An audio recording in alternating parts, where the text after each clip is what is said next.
صرف صحابہ کی بات نہیں، آپ تاریخ اٹھا کر جنہوں نے گناہوں سے اپنے آپ کو بچایا، آپ اس کی وزن کو دیکھیں، اس کی طاقت کو دیکھیں، اس کے اللہ کی مدد کو دیکھیں۔ تو اس لیے میرا عزیزان گرامی، تقوی سب سے اہم چیز ہے۔ تقوی کے بغیر ایمان نامکمل ہے۔ ایمان کے بعد سب سے اہم مطالبہ بار بار جو کیا گیا ہے اور جو وعدے کیے گئے وہ تقوی کا مطالبہ ہے۔ تقوی گناہوں سے بچنے کا نام ہے۔ کسی بھی گناہ کو معمولی نہ سمجھے، اور ہر گناہ سے، یہ گناہ اللہ اور بندے کے درمیان میں ظلمت کا ایک دیوار ہے۔ یہ نہیں ہو سکتا ایک آدمی مومن و ولی ہو اور گناہ بھی کرے، یعنی ولایت اور گناہ جمع نہیں ہو سکتا۔ اللہ کی دوستی، ایمان جو ہے، اللہ فرماتے ہیں اللہ ولی المؤمنین، میں ایمان والوں کا ولی ہوں، میں ان کا دوست ہوں۔ دوستی اور گناہ کبھی جمع نہیں ہو سکتا۔ اللہ اس دل میں آتا ہے جس دل میں صفائی ہو، جس دل میں تزکیہ ہو۔ اب ہم اور آپ مہمان کو لے آتے ہیں، بھائی مہمان میں گھر میں لاتے ہیں تو بیٹے کو صاف کرتے ہیں کہ نہیں کرتے؟ گندگی، کوڑا کرکٹ، جو بھی کچرا ہے وہ بھائی مہمان آ رہے ہیں۔ یہ دل، حدیث میں آتا ہے کہ اللہ پاک زمین آسمان میں نہیں سما سکتا، مومن کے دل میں آ سکتا ہے۔ یہ مومن کا دل اللہ کا گھر ہے۔ اس گھر میں ادھر سے تکبر ہو، ادھر خود بینی ہو، خود پسندی ہو، بد نظری ہو، یہ سارے گناہوں کے بت یہاں پڑے ہوئے، اور پھر ہم کہتے ہیں اللہ پاک میرے دل میں بھی آ جائے، یہ تو انتہائی بے ادبی گستاخی ہے۔ اب تقوی کیسے حاصل ہو میرے محترم دوستو؟ اللہ نے فرمایا کونوا مع الصادقین۔ دودھ والے سے دودھ ملتا ہے، سبزی والے سے سبزی ملتا ہے، گوشت والے سے گوشت ملتا ہے، تو اللہ کی نسبت، اللہ کا تعلق بھی اللہ والوں سے ملتا ہے۔ اللہ والوں کے مجلس کے بغیر کونوا مع الصادقین، یعنی قیامت تک حکم ہے سچوں کے ساتھ ہو جاؤ، متقین کے ساتھ ہو جاؤ تو تقوی ملے گا۔ اس لیے قیامت تک اللہ پاک اللہ والوں کو پیدا کریں گے، سچوں کو پیدا کریں گے۔ یہ نہیں ہو سکتا کہ آدمی کہتے یار آج کل کون سی، یہ تو پہلے زمانے کی باتیں تھی۔ تو قرآن کی یہ آیت تو قیامت تک کے لیے ہے۔ معلوم ہوا قیامت تک اللہ پاک سچوں کو، تقوی والوں کو، ایمان والوں کو پیدا کریں گے، اور اس سے بیٹھنے کا حکم ہمیں دیا ہے۔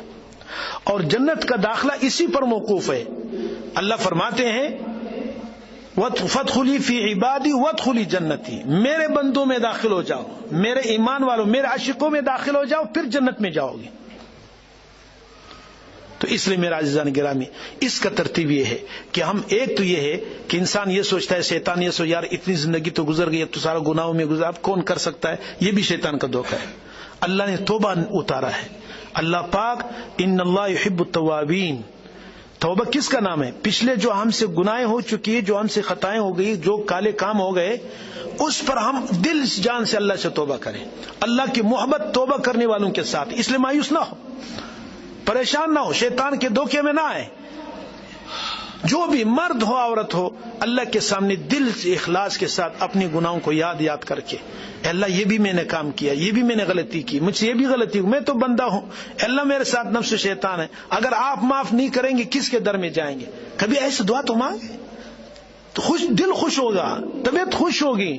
اللہ کو ان اللہ یحب التوابین، اللہ کے نبی نے عجیب دعا سکھائی، یہ دعا ہمارے آپ کی تعلیم ہے۔ اللہم انک عفو کریم تحب العفو فاعف عنا، اے اللہ آپ کریم ہیں، عفو معاف کرنے والا ہے، کریم ہے۔ کریم کا مطلب یہ کہ جو اہل نہ ہو، نہ اہل ہو، اس پر اللہ پاک رحمت کرے۔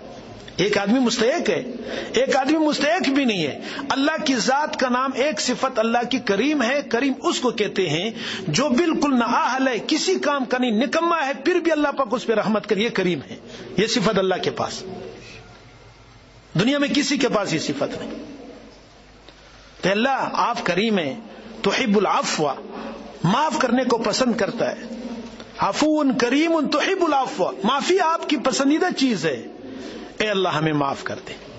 کبھی اس گہرائی کے ساتھ اللہ سے دعا مانگے، آپ یقین جانیں آپ کی دعا کی قبولیت کے اثرات و احساسات آپ اپنے دل میں محسوس کرو گے کہ میرا دعا قبول ہو گئی۔ غیر اختیاری آپ کے آنکھوں سے آنسو ٹپک جائے گا، اور یہ ایک قطرہ آنسو آج بہانا بتکلف، فرماتے ہیں کہ کل قیامت کے 7 جہنموں کو ٹھنڈا کرنے کے لیے کافی ہے۔ اے اللہ میں کتنا گناہگار، مجھ سے کتنے گناہ ہو گئے، آپ نے نہ میرا روزی بند کیا، نہ مجھے رسوا کیا، نہ مجھے خنزیر بنایا، نہ مجھے کتا بنایا، نہ مجھے کچھ کیا، مجھے اولاد بھی دے دی. ذرا اپنے گناہوں کو سامنے لائے. اے کریم ربا، آپ تو بہت مہربان ہیں، آپ کی رحمت کے سامنے میرے گناہوں کے ایک حیثیت بھی نہیں ہے. یہ تو پچھلے گناہوں کی تلافی کا یہ طریقہ کار ہے کہ ہم پچھلے گناہوں کو دل سے اللہ سے معافی مانگ کر رو کر، اور یہ رونا یہ کوئی معمولی چیز نہیں ہے، اللہ کے خوف سے رونا. حدیث میں آتا ہے کہ 2 آنکھوں پر اللہ نے جہنم کو حرام کر دیا ہے. 2 آنکھوں پر جہنم حرام ہے. ایک وہ آنکھ جو مجاہدین کی مسلمانوں کی حفاظت کرتے ہوئے اور اس کی نگرانی کے لیے جاگے، اللہ کو یہ بہت بڑا پسند ہے. اللہ ہمیں سب کو نصیب فرمائے. یہ بھی ایک بہت بڑی بات ہے، بہت بڑی نعمت ہے. اللہ مسلمانوں کو اپنی اس بھولا ہوا سبق کو یاد دلا دے کہ مجاہدین کی نگرانی کے لیے، مسلمانوں کی نگرانی کے لیے ہم پوری رات جاگ سکے دین کی خدمت کے لیے. دوسری وہ آنکھ جو اللہ کے خوف سے رو گیا اور اس کے آنکھوں سے آنسو نکل گیا، اور اس کے کیا ہے، آنسو ٹپک گئے.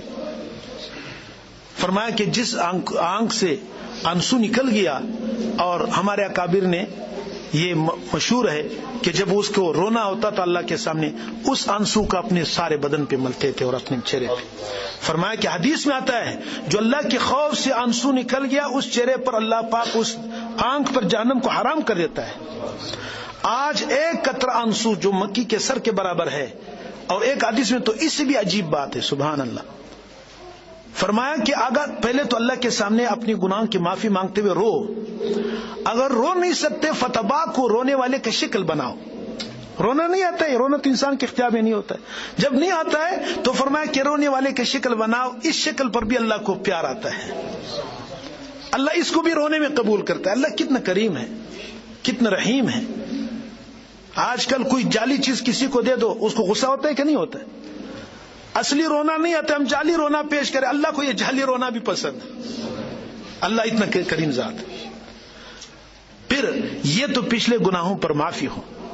اور کل قیامت میں میرے محترم دوستو، خدا کی قسم، اللہ کے نبی نے ایک جگہ میں فرمایا کہ کل اتنا رو گے آنسو تو ختم ہو جائے گا، آنسو کے بعد آنکھوں سے خون نکلنا شروع ہوگا، اور یہ بھی سمندروں کی طرح بہے گا، لیکن اس کا کوئی ایک ذرے کا بھی تم کو فائدہ نہیں. آج ایک آنسو بہاؤ یا آنسو بہانے کا بتکلف شکل بناؤ، اللہ کو اس پر پیار آتا ہے، جہنم کو ٹھنڈا کر دیتا ہے. کل سمندر بہائیں گے کوئی فائدہ نہیں ہوگا. تو آج کا دن ہے عمل کا، کل کا دن جو ہے وہ جزا کا ہے، بدلے کا ہے. تو آج اپنے گناہوں پہ ہم اور آپ معافی مانگیں، اور اس کے بعد آئندہ کی زندگی کے لیے گناہوں سے اپنے آپ کو بچانے کی کوشش ہو. میں نے عرض کیا ہے انشاءاللہ آپ کو کوئی لمبی چوڑی تسبیحات پڑھنے کی ضرورت نہیں.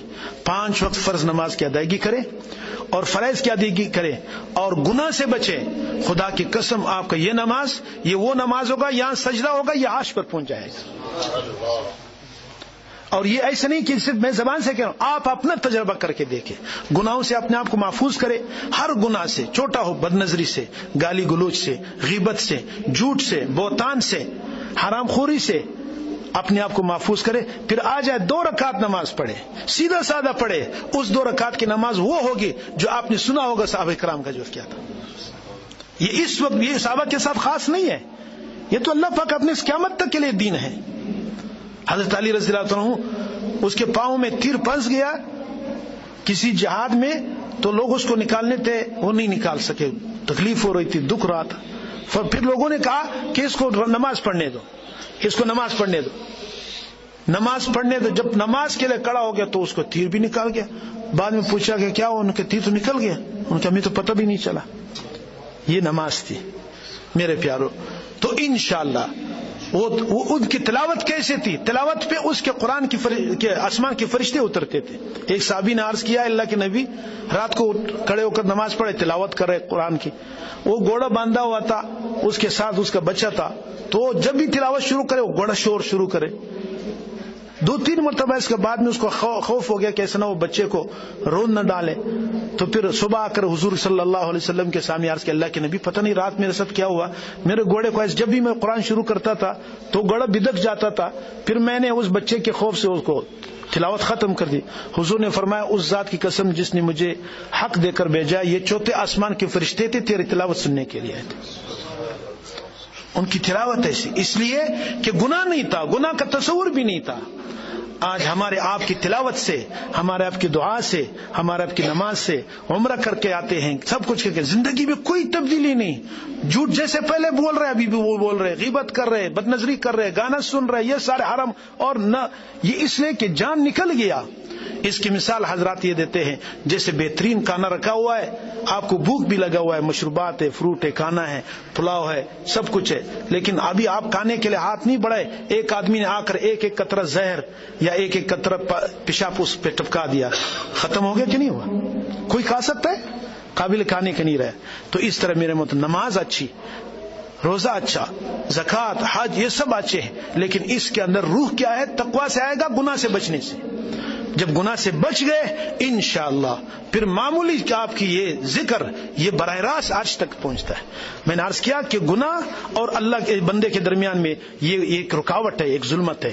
ان سے بچنے کے لیے کوشش, میں نے بتایا اللہ والوں کی مجالس اور اللہ کی ذکر, ان کا کوشش ہر ایک آدمی کی ضرورت ہے, ہر مسلمان کی ضرورت ہے, ہر گھرانے کی ضرورت ہے. انشاءاللہ اسی طریقے سے ابھی ارادہ کر لیا تو انشاءاللہ آگے جو ہے انسان اس سے بچتا رہے گا. یہ زہر ہے, یہ ایسے روحانی زہر ہے. شام کا زہر تو دنیا کی زندگی کو ختم کرے گا, یہ گناہ کا زہر ایسا خطرناک ہے, مرنے کے بعد اس کا زہر کا اثر شروع ہو جاتا ہے. قبر میں اس کے زہر پہنچے گا, حشر میں پہنچے گا, اور یہ آخر میں جا کر جہنم تک پہنچائے گا.